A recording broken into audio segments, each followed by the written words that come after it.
Hello Botsa, మాట్లాడడానికి రెడీగా ఉన్నావా? అబ్బో, తలకాయ బాగానే ఊపుతున్నావే. ఏదే ఓసారి నవ్వితే ప్రోగ్రాం స్టార్ట్ చేద్దాం.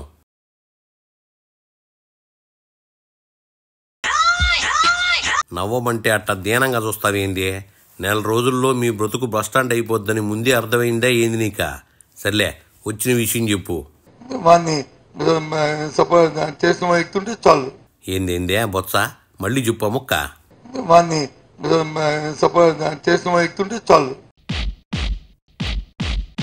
ఇదిగో బొత్స, అట్ట అర్థం కాకుండా మాట్లాడతావేంది? నువ్వు చెప్పింది నీకైనా అర్థమైందా? ఏంటి అర్థం అవట్లే. నీకే అర్థం కాకపోతే ఇంకా మాకేం అర్థమైంది సామి? కూసింత మానవుల భాషలో అర్థమయ్యేటట్టు చెప్పు. నేను 15 సంవత్సరాల మంత్రిని కదా, గత 5 సంవత్సరాలు నేను మంత్రిని కాదు. నాకు కనీసం ఒక గన్మ్యాన్ ఇచ్చారా? ఓహో, నువ్వు ప్రతిపక్షంలో ఉన్నప్పుడు గన్మ్యాన్ ఇవ్వలేదని ఫీల్ అవుతున్నావా? ఎన్నికల్లో ఎట్టాగూ మీకు ప్రతిపక్షమే వస్తుంది కాబట్టి ముందు జాగ్రత్తగా ఎట్ట అడుగుతున్నావా ఏంది బొత్స? ఏ విధంగా వాళ్ళకి ఇచ్చిన సీట్లలో ఏ రకంగా వాళ్ళు సామాజిక న్యాయం పాటించారో ఆలోచన చేసుకోమని కోరుతారు. వాళ్ళు సీట్లలో సామాజిక న్యాయం పాటించలేదని చెప్తున్నావో? మీ పార్టీలో సామాజిక న్యాయం పాటించే రెట్లకి ఎన్ని సీట్లు ఇచ్చారో కూసింత చెప్పు. అంత విడ్డూరం అంటే, ఎంత ధైర్యం అంటే ఆ పార్టీలకి. అబ్బో, ప్రతిపక్షాలకి ధైర్యం ఉందని చెప్తున్నా. వాళ్ళకి ఆ ధైర్యమే లేకపోతే మీలాంటి పార్టీని 5 ఏళ్ల పాటు ఎట్టా ఎదుర్కోగలుగుతారు చెప్పు. ఇవాళ ఉదయం చూసాం.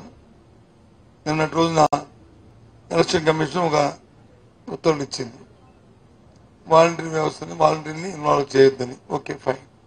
మరి వాళ్ళకి కడుతున్న వాళ్ళు ఇస్తున్న పెన్షన్ కూడా పంచొద్దని చంద్రబాబు నాయుడు వచ్చి మరి తెలుగుదేశం పార్టీ పిటిషన్ పెట్టి వాళ్ళతో చేయకపోతే ఈ నెల పెన్షన్ ఎవరు ఇస్తారు? పెన్షన్లు ఎవరిస్తారని అడుగుతావేంది బొత్స? స్వాతంత్రం వచ్చినప్పటి నుంచి వాలంటీర్లే పెన్షన్లు ఇచ్చినట్టు చెప్తావేంది? ధర్మం ఇది. రాజకీయాలకు హద్దు పొద్దు ఉండాలి కదా. కోడికత్తి బాబాయ్ గొడ్డలతో మీరు రాజకీయాలు చేస్తా వాళ్ళ రాజకీయాలకి అద్దు పొద్దు ఉండాలని చెప్తావేంది? మా ఎడ్యుకేషన్ డిపార్ట్మెంట్ సంబంధించి డిఎస్సి ప్రకటించాం.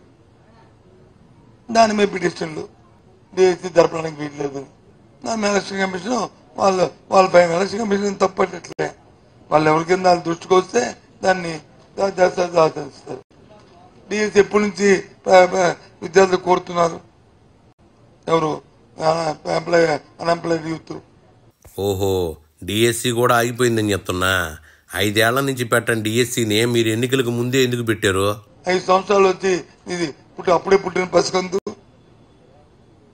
ఆంధ్ర రాష్ట్ర విభజన జరిగిన తర్వాత నేను సీనియర్ని, నాకు ఇవ్వండి, నేను దీన్ని తీర్చిదిద్దాను. ఏం తీర్చిదిద్దావు? నీ కులానికి, నీ వర్గానికి, నీకు దాని నుంచి ఆదాయం పెంచుకోవడానికి అమరావతిని బూత్ని పెట్టి గ్రాఫిక్స్ పెట్టి 5 సంవత్సరాలు గడిపేశావు. ఏం చేస్తావు? అమరావతిలో నువ్వు కూర్చునే అసెంబ్లీ సెక్రటేరియట్ కూడా గ్రాఫిక్స్ అయినా ఏంది బొత్స? గ్రాఫిక్స్ లో కూర్చొని ఇన్నేళ్లు పనిచేసావా? జగన్మోహన్ రెడ్డి ఆలోచన సమసమాజం స్థాపించాలని ఏదైతే అంబేద్కర్ గారి ఆలోచన ఉందో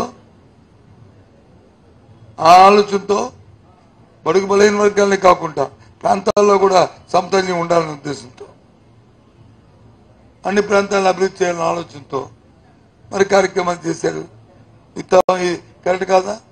ఒక్క రాజధానే కట్టలేని మీరు 3 రాజధానులు ఎప్పటికి కట్టాలంటావు?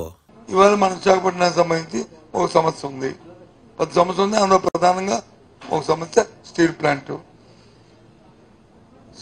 ప్రైవేటీకరణ. స్టీల్ ప్లాంట్ ఆంధ్ర రాష్ట్ర ప్రభుత్వం చేతిలో లేదు కదా, కేంద్ర ప్రభుత్వం చేతిలో ఉంది కదా. మనం ప్రొటెస్ట్ మనం తెలియజేశాం కదా, ప్రధానమంత్రి సమక్షంలో తెలియజేశాం కదా, మా పార్టీ స్టాండ్ చెప్పాం కదా. విశాఖ స్టీల్ ప్లాంట్ కేంద్రం చేతిలో ఉందని చెప్తున్నా. పెట్రోల్ రేట్లు కూడా కేంద్రం చేతిలోనే ఉన్నాయి కదా బొత్స. మరి మీరు అప్పట్లో ఆ వంకతో బాబుని ఎందుకు తిట్టారు? విశాఖపట్నంలో ఏం చేస్తే చెప్పనండి, నేను చెప్తాను. విశాఖపట్నంకి ఎస్సీజెట్ ఇచ్చిన, ఫార్మసీ ఇచ్చిన, ఐటీ హబ్ తెచ్చిన, పెద్ద మా ఇంతకుముందు 2-3 సార్లు చెప్పాను, ఎక్కువగా ఎంప్లాయ్మెంట్ తీసుకొచ్చిన బ్రాండ్ సంస్థలు తీసుకొచ్చిరా. విశాఖపట్నంలో ఉండే ఐటీ కంపెనీలు మీరు బయటికి వెళ్ళగొట్టే కొత్తవి తెచ్చామని చెప్తున్నా. మా బాబే ఏంటుంటే ఎన్నైనా చెప్పేటట్టున్నా కానీ ఇంక బయలుదేరు.